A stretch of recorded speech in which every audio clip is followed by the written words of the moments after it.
날씨가 또 이제 추워지고 또 내일은 뭐 영하 8도인가까지 이렇게 내려간다고 하는 일기예보를 이렇게 들었습니다. 이 추운 날씨에 또 우리의 마음을 또 하나님의 말씀으로 단돌이 하고 또 우리의 마음을 하나님의 말씀으로 따뜻하게 하기를 원하시는 또 하나님의 은혜가 오늘 여러분들 위해 함께 하시기를 간절히 바랍니다. 또 영상으로 또 이렇게 예배를 함께 참여하시는 여러분들 위에도 하늘의 은혜와 축복이 함께 하시기를 바랍니다. 어제 또 오늘 이렇게 아름다운 찬양으로 또 하늘의 은혜를 심어주시니 감사를 드립니다. 말씀 듣는 것도 좋고 또 이렇게 찬양으로 우리의 마음을 하나님께 드리는 것이 참 얼마나 행복하고 감사한지 모르겠습니다. 감사를 드립니다. 우리 하나님의 말씀 사무엘상 3장 1절부터 10절까지 있는 말씀입니다. 사무엘상 3장 1절부터 10절까지 있는 말씀입니다.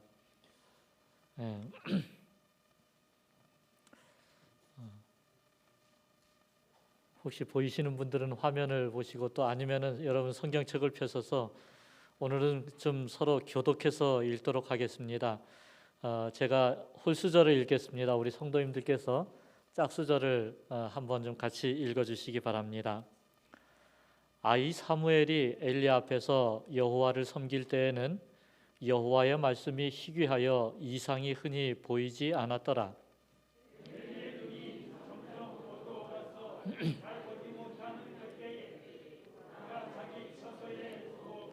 하나님의 등불은 아직 꺼지지 아니하였으며 사무엘은 하나님의 궤에 있는 여호와의 전 안에 누웠더니 여호와께서 사무엘을 부르시는지라 그가 대답하되 내가 여기 있나이다 하고 엘리에게로 달려가서 이르되 당신이 나를 부르셨기로 내가 여기 있나이다 하니 그가 이르되 나는 부르지 아니하였으니 다시 누우라 하는지라. 그가 가서 누웠더니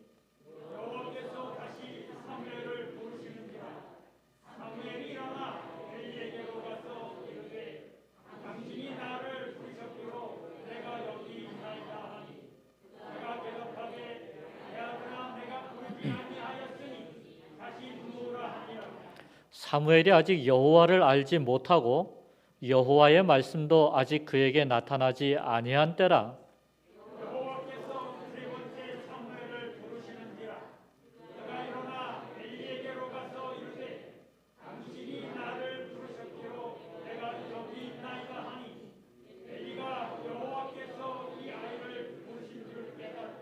엘리가 사무엘에게 이르되 가서 누웠다가 그가 너를 부르시거든 내가 말하기를 여호와여 말씀하옵소서 주의 종이 듣겠나이다 하라 하니 이에 사무엘이 가서 자기 처소에 누우니라.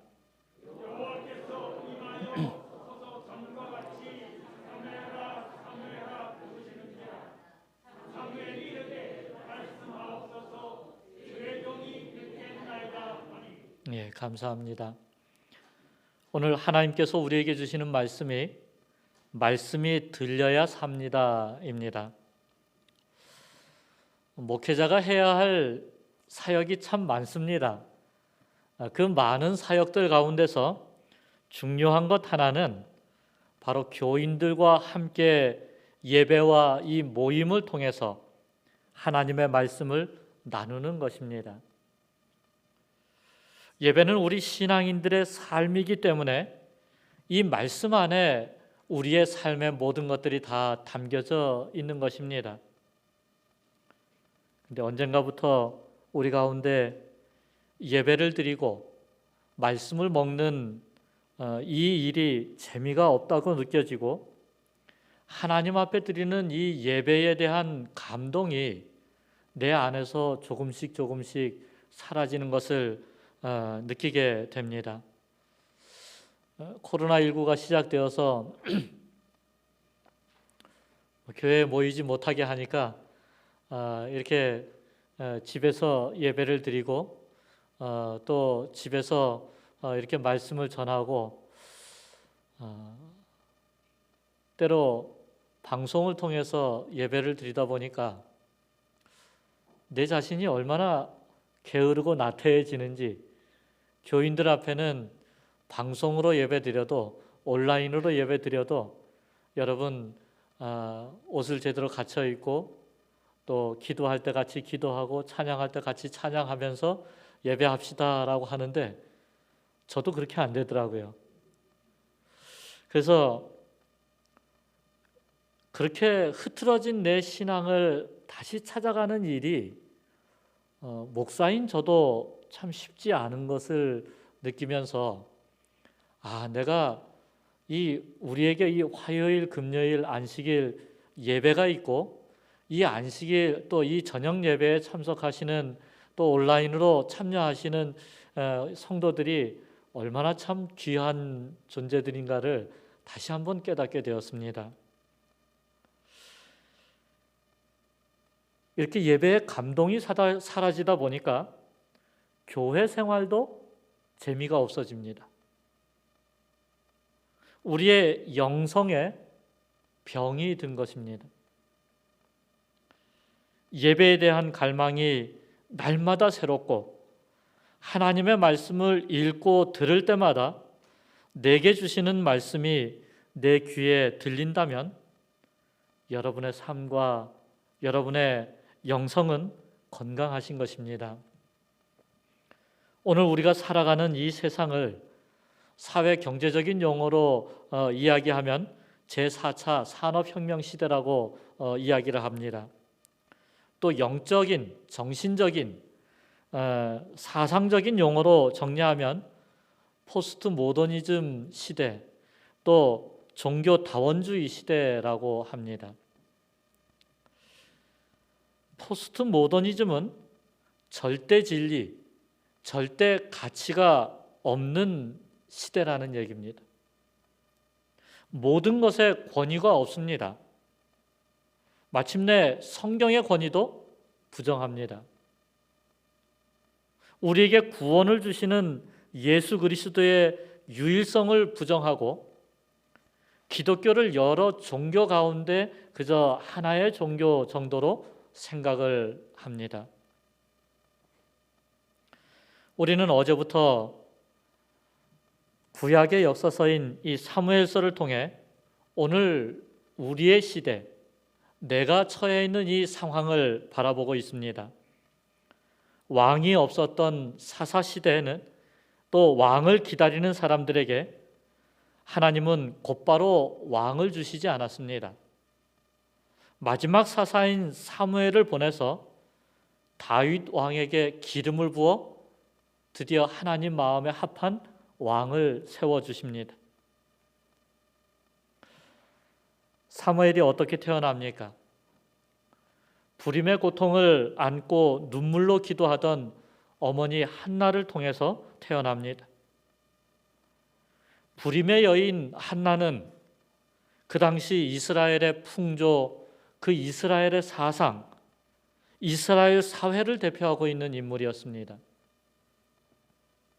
예배의 불임, 하나님을 만나지 못하는 그 시대, 말씀의 불임, 바로 이 한나를 통해서 우리에게 그 상황을 보여주었던 것입니다.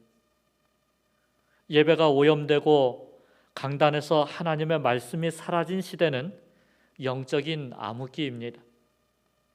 모든 인간은 죄를 짓고 실수하고 넘어집니다. 그러나 예배가 살아있고 말씀이 살아있으면 하나님께 나아가 깨진 관계가 회복되어집니다. 죄를 용서받고 새로운 삶을 시작할 수 있게 되는 것입니다. 여기 사무엘 시대를 표현하는 말씀을 보십시오. 아이 사무엘이 엘리 앞에서 여호와를 섬길 때에는, 이때는 여호와의 말씀이 희귀하여 이상이 흔히 보이지 않았더라 그랬습니다. 하나님의 말씀이 들리지 않았다는 것입니다.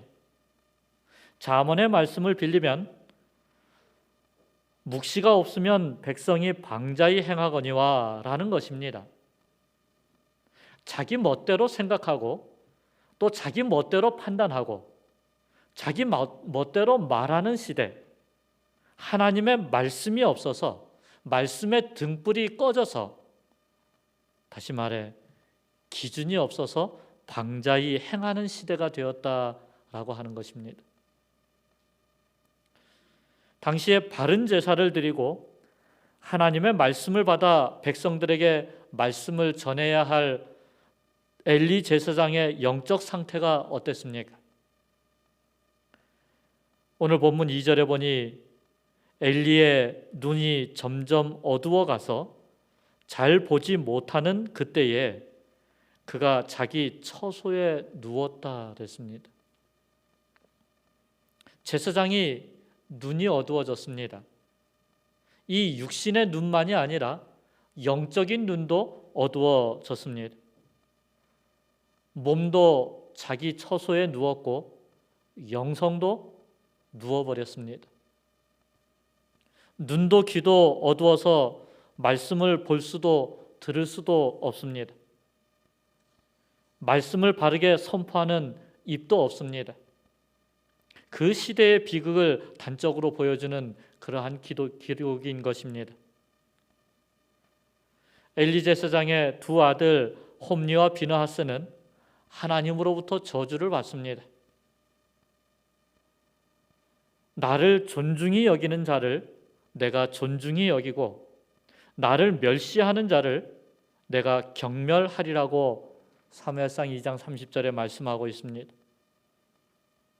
홈니와 비느하스가 하나님께 드릴 제물에 먼저 손을 댑니다.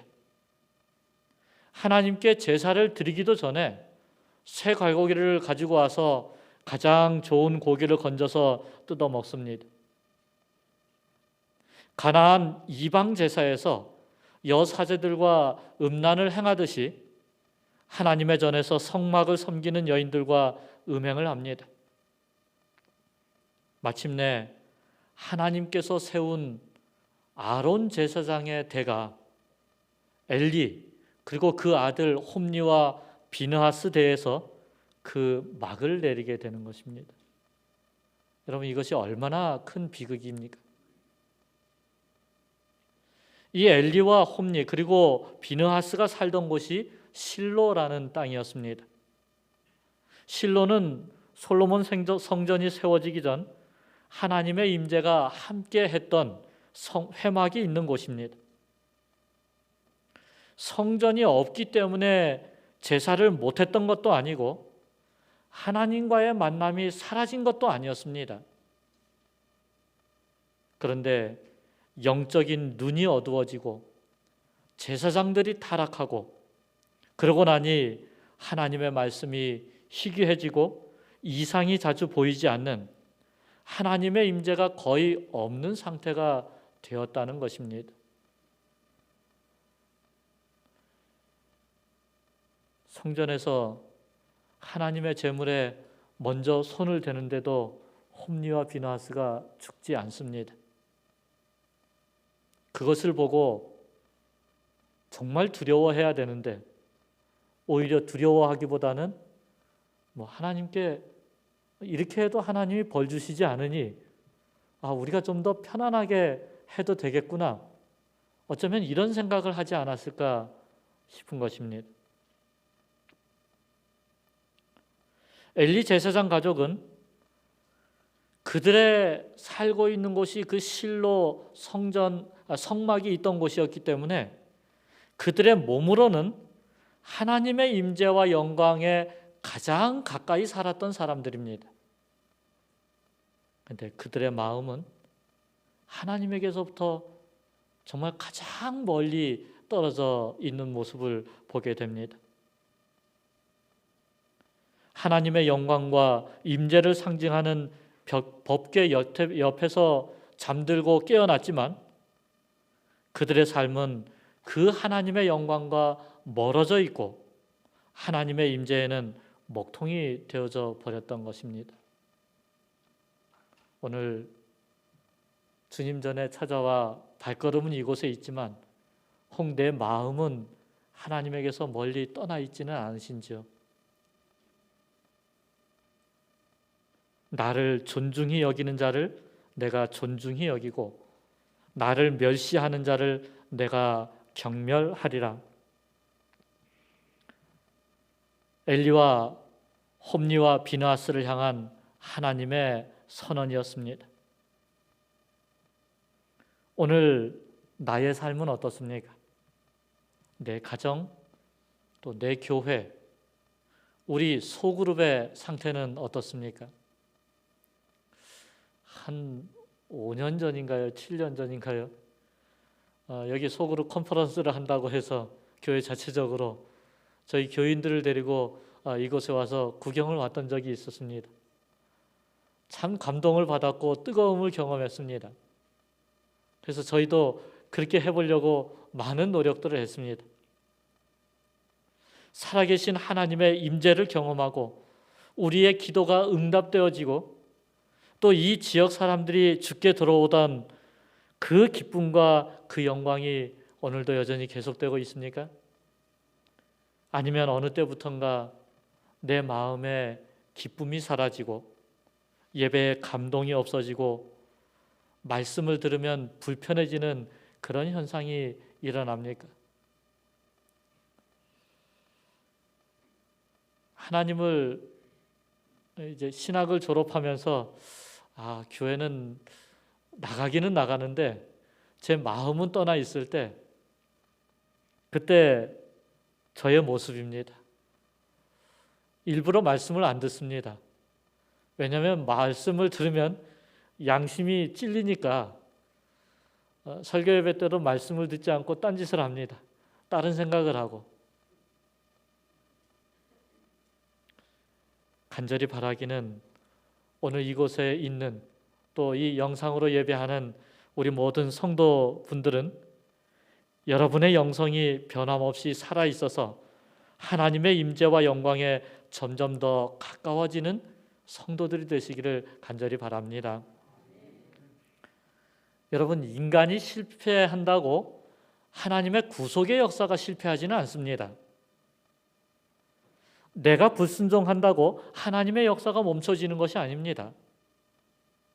하나님께 드리는 제사를 멸시하던 홈리와 비느하스가 한날 한시에 죽었습니다. 그 소식을 들은 아버지 엘리는 놀라 의자에서 넘어져 목이 부러져 죽습니다. 그토록 긴 시간 하나님의 사랑을 받고 백성의 존경을 받던 이 아론 제사장, 그 제사장의 가문이 엘리에 대해서 몰락하게 되는 것입니다. 그리고 솔로몬 성전 시대에 사독 제사장의 시대가 다시 열리기 시작합니다. 이 제사장의 새로운 등장은 멜기세덱의 반차를 좇아서 예수 그리스도가 등장할 것을 예고하고 있는 것입니다. 아론의 제사장 가문은 그들이 그 역할을 감당하지 못함으로 인해서 엘리대에서 끝이 났지만 우리를 구원하실 대제사장 예수 그리스도가 오실 것을 약속하고 있는 것입니다. 아론 제사장 가문이 망해버렸지만 하나님의 구원의 역사는 또 다른 사독 제사장 그 가문을 통해 이루어짐을 보여주고 있는 것입니다. 가룟 유다의 배신으로 예수님은 십자가에 달려 죽으실 수밖에 없었지만 그 길이 바로 우리 모든 인류를 구원할 생명의 길이 된 것입니다. 하나님은 오늘도 나를 불러 나를 쓰시고 여러분을 불러서 여러분을 쓰시고 우리를 통하여 하나님의 몸된 교회가 올바르게 세워지기를 간절히 원하고 계십니다. 그러나 내가 불순종하고 내가 배신한다고 하나님의 구원 역사가 실패하지는 않는다는 사실입니다. 쓰임 받는 자는 영광이지만 버림받는 자는 비극인 것입니다. 우리가 감사하지 않으면, 우리가 하나님을 높이지 않으면, 우리가 찬양하지 않으면 이 돌들이 소리 지르라고 말씀하고 있지 않습니까? 기름 부어 세운 그 엘리의 눈과 귀가 먹어서 하나님의 음성을 듣지 못하니까 3살짜리 어린 사무엘을 세워서 하나님의 말씀을 듣고 선포하게 하시는 것입니다. 이 세상이 병들고 이 사회가 죄로 파괴되어지는 이러한 때에 하나님께서 우리 마석교인들 한 분 한 분을 들어 쓰셔서 하나님의 구원의 역사를 이 마석교회를 통해서 아름답게 펼쳐지게 되기를 간절히 소망합니다. 여러분들이 보여주었던 그 열정이 식지 않고 계속 이어짐으로 인해서 이 지역에, 아니 우리 한국 재림교회에 가장 큰 모본이 되는 그런 교회가 되어서 정말 그 교회에 가서 따뜻함을 경험하고 그 교회에서 하나님을 만나는 이 놀라운 경험들을 이 성전에 들어오는 사람들이 다 할 수 있게 되기를 바랍니다.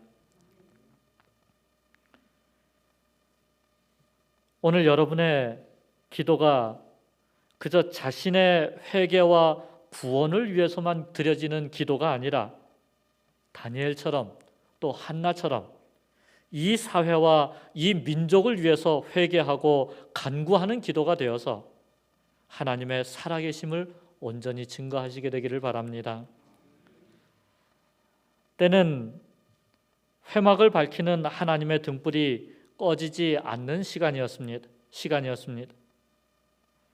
날이 밝기 전 어두운 새벽이었습니다. 엘리도 잠들어 있었고 어린 아이들은 이 새벽 시간이 더 깊이 잠들 그러한 시간입니다. 하나님께서 사무엘을 찾아오셨습니다. 사무엘아. 늙은 제사장 엘리에게 짜증스런 기색 한번 부리지 않고 눈을 부비며 달려갑니다. 제사장님, 저 여기 있어요. 잠결에 깨어난 엘리 제사장, 난 너를 부르지 않았는데 가서 더 자거라. 어린 사무엘이 잠자리에 들려고 하는데 다시 하나님이 사무엘을 부릅니다. 사무엘아. 또 달려갑니다. 제사장님 부르셨어요? 저 왔어요. 엘리 제사장은 여전히 얘야, 나는 너를 부르지 않았단다. 다시 가서 자거라. 3번째 하나님의 부름을 받고 사무엘이 또 엘리에게로 달려갑니다. 이 정도면 짜증이 날 법도 한데 그렇지 않고 제사장님 저 왔어요. 부르셨어요? 그제야 엘리가 하나님께서 이 어린 사무엘을 부르고 계신다는 것을 깨달은 것입니다. 얘야 다시 사무엘아 하고 부르면 저 여기 있어요. 하나님 말씀하세요. 그렇게 대답하고 하나님께 귀를 기울이거라. 여기 4번째 부르시는 음성은 조금 다릅니다. 하나님이 서서 말씀하십니다. 여호와께서 임하여 서서 전과 같이 사무엘아 사무엘아 부르시는지라. 사무엘이 이르되 말씀하옵소서 주의 종이 듣겠나이다 하니. 스데반이 돌에 맞아 순교하는 그 자리에 하나님 보좌 우편에 앉아 계시던 예수께서 그 자리에서 벌떡 일어서십니다.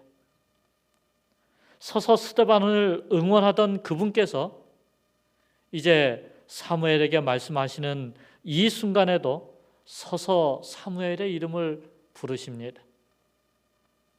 사무엘아, 사무엘아. 하나님 말씀하세요. 어린 제가 여기 있습니다. 제가 듣겠습니다. 이 사건이 하나님의 음성을 듣는 첫 부름임을 성경은 이렇게 묘사하고 있습니다. 오늘 본문 7절에 사무엘이 아직 여호와를 알지 못하고 여호와의 말씀도 아직 그에게 나타나지 아니한 때라.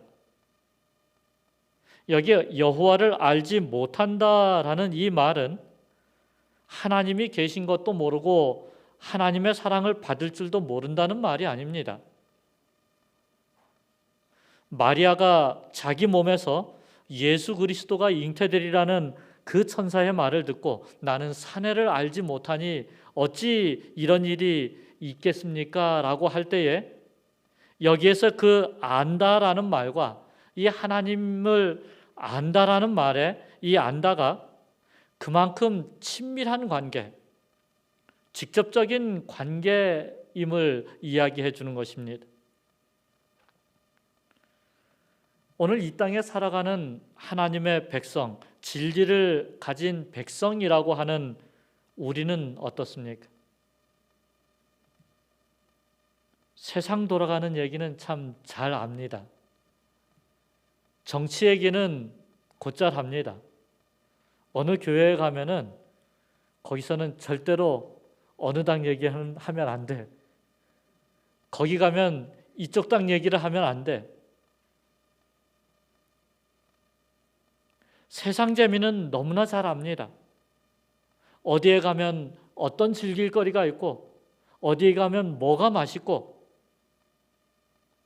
근데 정작 하나님을 모릅니다.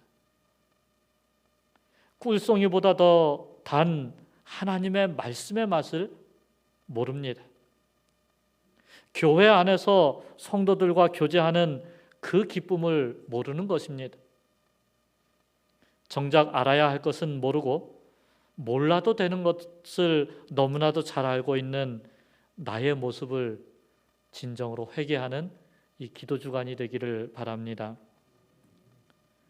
그럼 어떻게 해야 됩니까? 호세아 선지자는 우상 숭배로 더러워진 하나님의 백성들을 향해 돌아오라고 외칩니다. 호세아 6장 1절에 오라 우리가 여호와께로 돌아가자. 여호와께서 우리를 찢으셨으나 도로 낫게 하실 것이요 우리를 치셨으나 싸매어 주실 것입니다. 백성들이 묻습니다. 돌아가서 뭘 해야 하는데요?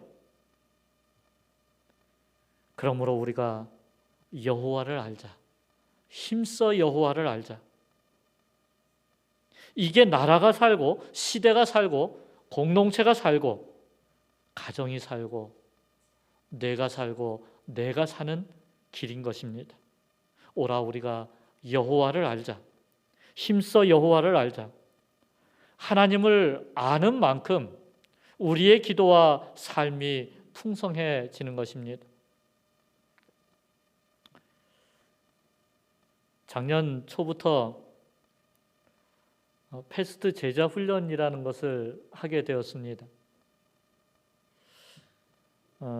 처음에는 목회자들 몇 명이 이렇게 모여서 하게 되어서 그때 저는 서울에 있었고 대부분 목회자들이 영동 지역에 있었기 때문에 매주 제가 서울에서 강릉으로 내려가서 거기에서 6개월 동안 이 제자 훈련을 했습니다.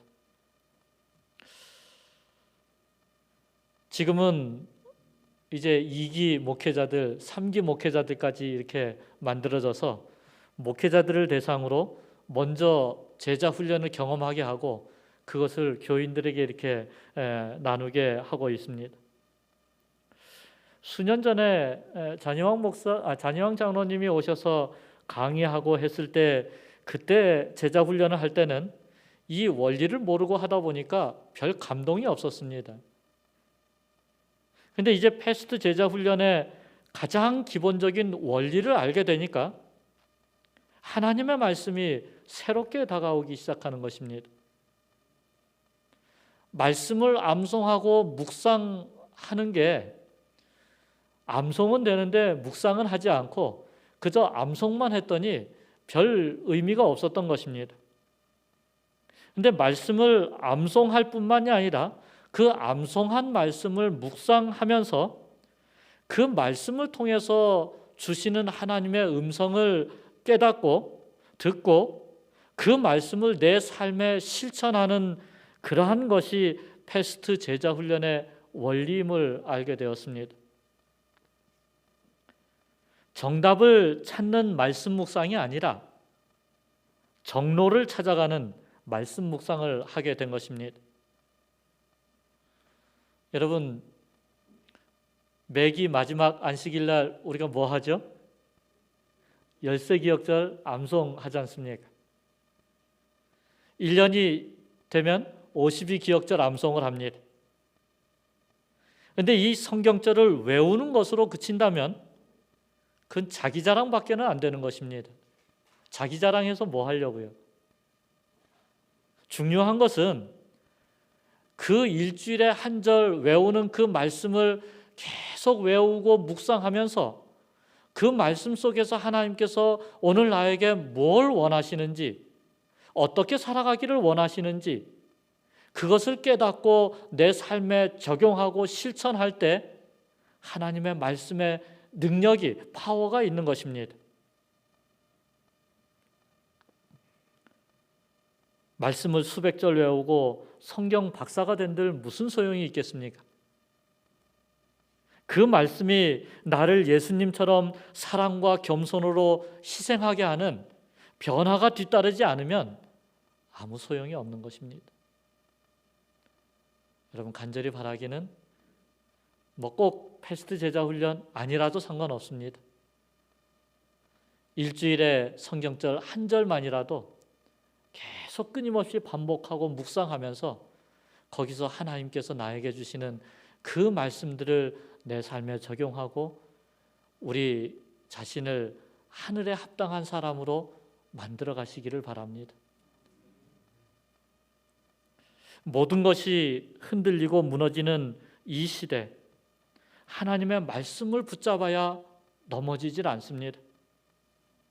이 땅에 만족이 없어 배고파 허덕일 수밖에 없는 이유는 아모스 8장 11절에 있는 말씀처럼 양식이 없어 주림이 아니요, 물이 없어 가람이 아니요, 여호와의 말씀을 듣지 못한 기갈이라 그랬습니다.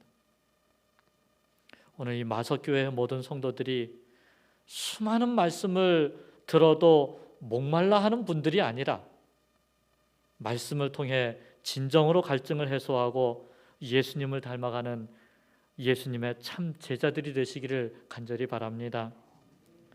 한나는 기도하여 아들 사무엘을 얻고 그 아들을 하나님께 바칩니다. 가까이 가서 돌보지는 못하지만 실로를 향해서 아마 매일매일 기도했을 것입니다.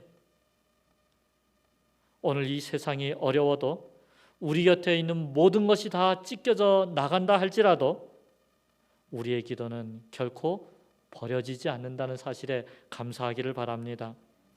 혹 여러분이 자녀들을 위해 기도하고 있다면 그 어머니, 그 아버지의 눈물을 먹고 자란 자녀들이 하나님의 거룩한 일꾼들이 되기를 간절히 바랍니다. 여러분의 가족을 위한 기도가 분명히 응답되어져서 하늘 생명강가에서 온 가족이 주님께 영광을 돌리는 그런 기쁨이 있기를 바랍니다. 여호와께서 어린 사무엘에게 말씀으로 나타나시는데 3번씩이나 다시 나타납니다. 하나님께서는 택한 백성들, 하나님을 사랑하는 자들에게 또 말씀하십니다. 찾아오시고 또 다시 찾아오십니다. 요나서 1장 1절에 여호와의 말씀이 아미떼의 아들 요나에게 임하니라.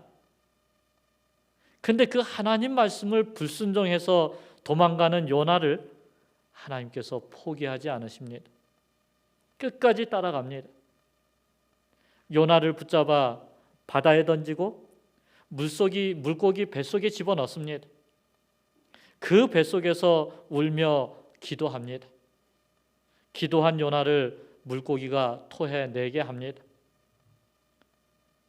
그리고 나서 요나서 3장 1절에 보면 여호와의 말씀이 2번째로 요나에게 임하니라. 다시 임하신 것입니다. 95년도에 제가 다니던 신내던 교회를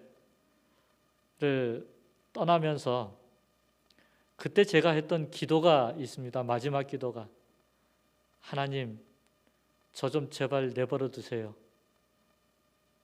제 마음대로 좀 살고 싶습니다. 더 이상 제 인생에 개입하지 말아주세요. 그러고 나면 편할 줄 알았습니다. 근데 마음이 안 편한 것입니다. 마음이 안 편한 것은 둘째치고 뭔 일을 해도 제대로 되는 일이 없습니다. 의욕이 없으니까 그 일을 해야 되는 필요성을 느끼지 못하니까 일을 하고 싶지도 않은 것입니다. 야경실에 빌붙어서 살면서 후배가 참 안타깝게 불쌍하니 밥 먹으러 가자 그래도 밥도 안 먹죠. 그러니 라면 봉지 이렇게 던져주면서 형 이거라도 좀 먹어. 그리고 가는데 그 라면을 끓여 먹으려고 보니까 아무 도구가 없는 겁니다. 내가 이렇게 살아서 뭐 하나? 차라리 죽는 게 낫겠다. 죽을 결심을 하고 방법을 찾는 중에 갑자기 시골에 계신 부모님이 생각이 나더라고요.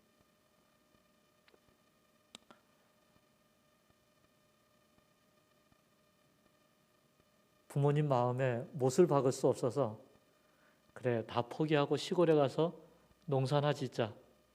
그리고 내려왔는데 내려와도 여전히 마음은 불편한 것입니다. 왜냐하면 하늘 소망을 잃어버리고 예수님을 잃어버리고 나니까 삶의 의미가 없는 것입니다.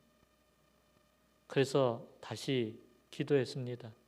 하나님, 어차피 이제는 목회도 못하고 뭐 할 수 있는 게 없으니 이제 그냥 평신도부터 다시 열심히 주님 앞에 나가겠습니다. 그래서 평신도로 청년으로 나가서 봉사하던 저를 하나님께서 오늘 이 자리까지 이렇게 인도하신 것입니다. 나를 다시 찾아오셔서 나를 세워주신 그 하나님의 사랑이 얼마나 감사하고 놀라운지요. 여러분, 위기의 시대는 하나님의 말씀으로 돌아가야 되는 시기입니다.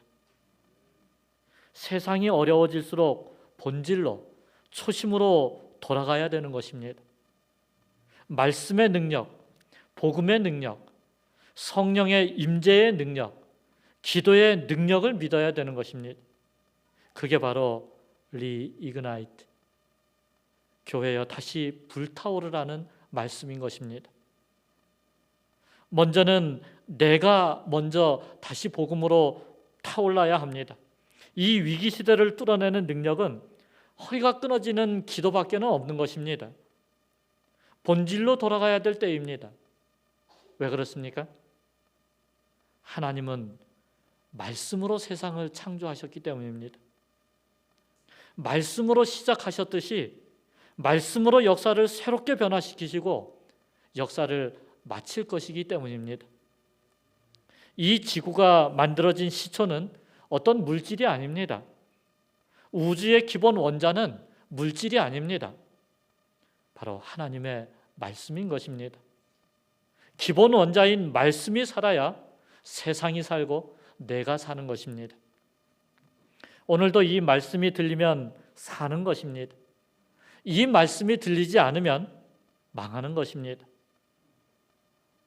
마른 뼈들도 하나님의 말씀을 들으면 살아나리라.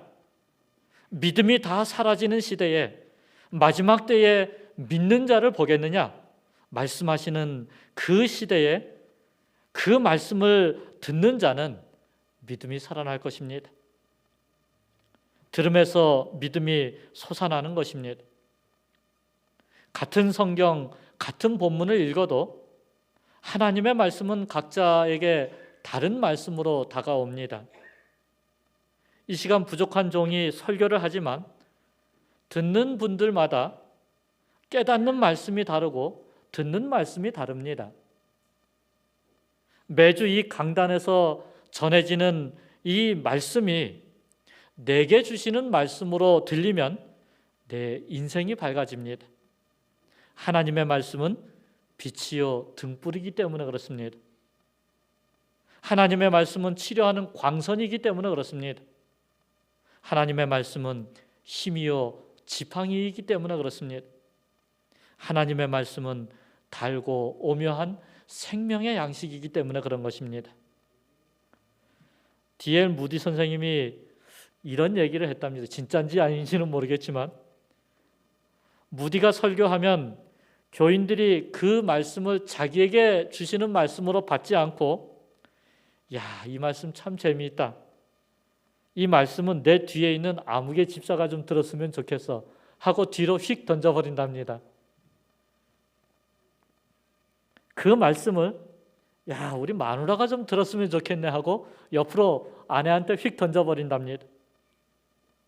이 말씀은 우리 엄마가 좀 들었으면 좋겠다. 엄마에게 또 휙 던져버립니다. 그래서 뒤로 옆으로 다 던지다 보니까 예배가 끝날 때쯤엔 설교 말씀이 나에게 하나도 남아있지 않고 다 저 바깥으로 나가버리더라는 것입니다. 하나님은 사무엘을 통해 썩은 세상을 치료하고 아픈 고통의 시대를 기쁨의 시대로 만드시려고 말씀을 통해 치유하기 시작하십니다. 근데 사울 왕은 하나님의 말씀에 순종하지 않았습니다. 이때 사무엘이 말합니다. 순종이 제사보다 낫고 하나님 말씀 듣는 것이 숫 양의 기름보다 나으니라고 합니다. 이 시간 하나님 앞에 순종하지 못했던 것을 잘 살펴서 진정한 회개가 있기를 바랍니다. 하나님께서 나를 통해 이 아픈 고통의 시대를 치료하시기를 원했는데 그렇게 순종하지 못했다면 이 시간 회개가 있게 되기를 바랍니다. 혼란한 이 시대에 하나님은 말씀에 순종하는 사람, 말씀에 순종하는 교회를 쓰십니다. 사무엘을 축복하는 많은 말씀들이 바로 이 성경에 기록되어 있습니다. 사무엘이 자라매 여호와께서 그와 함께 계셔서 그의 말이 하나도 땅에 떨어지지 않게 하셨다 그랬습니다. 하나님의 말씀이 나의 심장까지 전달되고 땅에 떨어지지 않도록 말씀에 순종하는 사람, 말씀에 순종하는 교회가 이 마석교회가 여러분이 되기를 간절히 소망합니다. 작은 말씀이라도 받아서 그 말씀을 소중히 여기면 놀라운 은혜를 경험하게 됩니다. 그러나 하늘을 진동하는 말씀을 받고도 그 말씀을 소홀히 여기면 나를 존중히 여기는 자를 내가 존중히 여기고 나를 멸시하는 자를 내가 경멸하리라고 했습니다.